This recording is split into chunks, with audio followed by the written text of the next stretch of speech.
Si vous travaillez dur et que vous êtes acharné dans votre quête du succès, vous vous retrouvez souvent pris dans un cercle vicieux de pression, d'efforts et de résultats forcés. Vous êtes conditionné à croire que votre valeur est liée à vos réalisations, que vous devez constamment lutter contre les courants de la vie pour tracer votre chemin. Pourtant, dans cette lutte constante, vous oubliez la magie inhérente qui réside dans l'abandon au flux de l'univers. Le plus grand pouvoir se trouve souvent dans le toucher le plus doux, le flux sans effort et l'art de ne pas forcer. Selon Lao Tse, lorsque nous cessons d'essayer de tout contrôler, tout se fait quand même.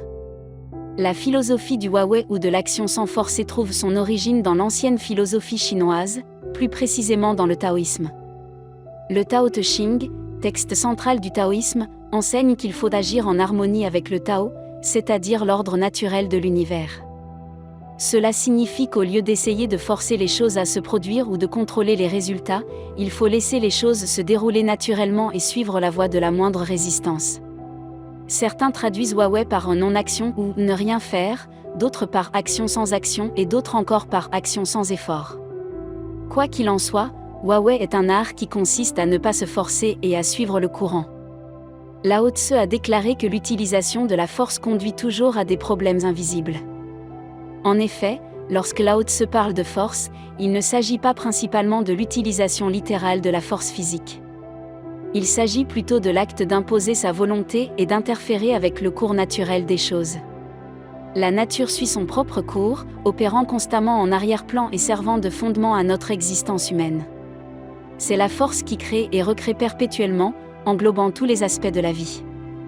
Lao Tse insiste sur l'importance de s'aligner sur ce flux naturel, plutôt que d'essayer de le contrôler ou de le manipuler par la force. Malgré cette sagesse, l'accent est mis sur l'effort humain conscient avant tout, et nous avons tendance à célébrer l'effort sans tenir compte de son efficacité réelle. Souvent occupés pour le plaisir d'être occupés, nous nous retrouvons à pousser des pierres en haut d'une colline simplement pour le plaisir de pousser. S'il est important de faire un effort, il est tout aussi crucial de faire des efforts intelligents. Il y a des moments où le travail et l'action sont nécessaires. Mais il y a aussi de nombreuses occasions où ils ne le sont pas. Tout dépend des circonstances. Nous sommes souvent convaincus que si nous déployons suffisamment d'efforts et de détermination, nous pouvons faire en sorte que les choses se passent exactement comme nous le souhaitons. En réalité, de nombreux facteurs échappent à notre contrôle. Les événements inattendus, les choix des autres et l'imprévisibilité inhérente à la vie peuvent tous jouer un rôle. Nous ne pouvons pas contrôler la météo, le marché boursier ou les pensées et les actions des autres.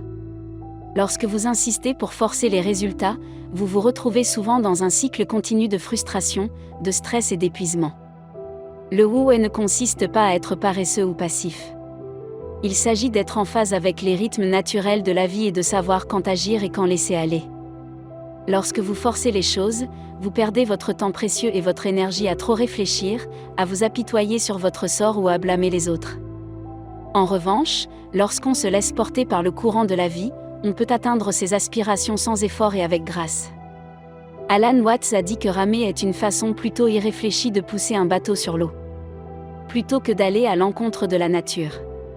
Pour naviguer, il faut traverser la nature sans effort. Prenons l'exemple d'une rivière qui descend d'une montagne. Elle ne pousse pas avec force à travers les rochers et les pierres, elle trouve simplement le chemin de moindre résistance et les contourne. Ce faisant, elle crée un paysage magnifique et harmonieux.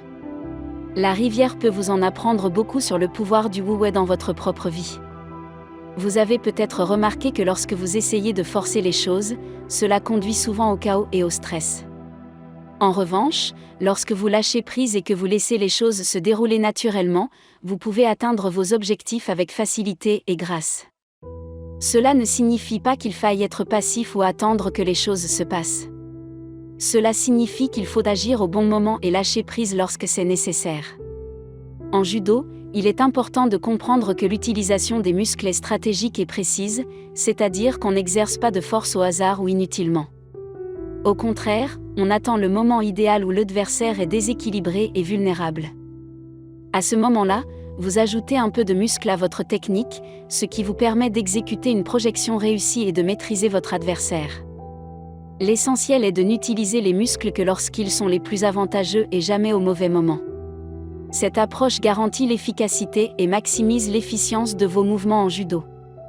Lorsque vous agissez, visez le principe de l'action la plus réduite possible. Cela signifie que vous devez utiliser le moins d'énergie et de temps possible pour atteindre vos objectifs. Il ne s'agit pas d'être paresseux ou sans cœur, mais d'être efficace et efficient. En utilisant vos ressources à bon escient et en évitant le gaspillage, vous augmentez vos chances de réussite tout en réduisant le stress inutile. Imaginez que vous ayez un entretien important à passer demain. Prenons un peu de recul et appliquons les principes de Huawei à cette situation au lieu d'essayer de vous forcer à réaliser une performance exceptionnelle. Prenez le temps de vous détendre et de relâcher la pression.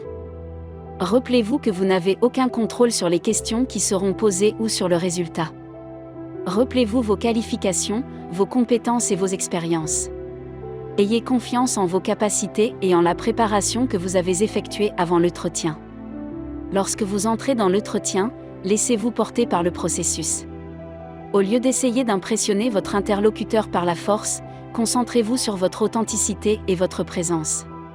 Écoutez attentivement ces questions et répondez avec clarté et compétence.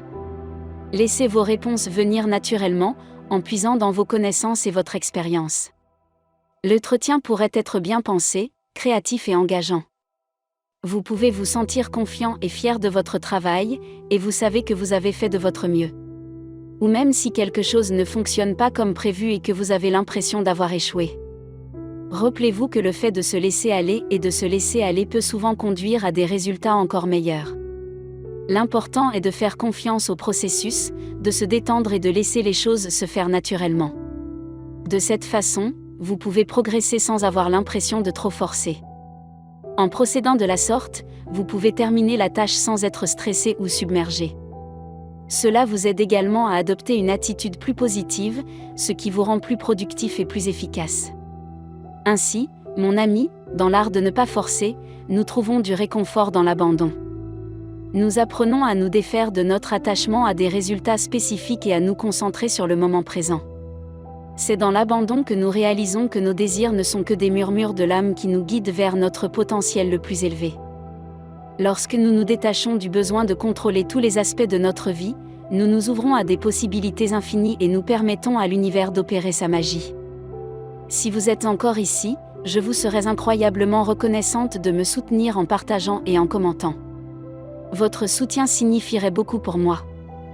Merci d'avoir pris le temps, et j'espère sincèrement que vous passerez une merveilleuse journée.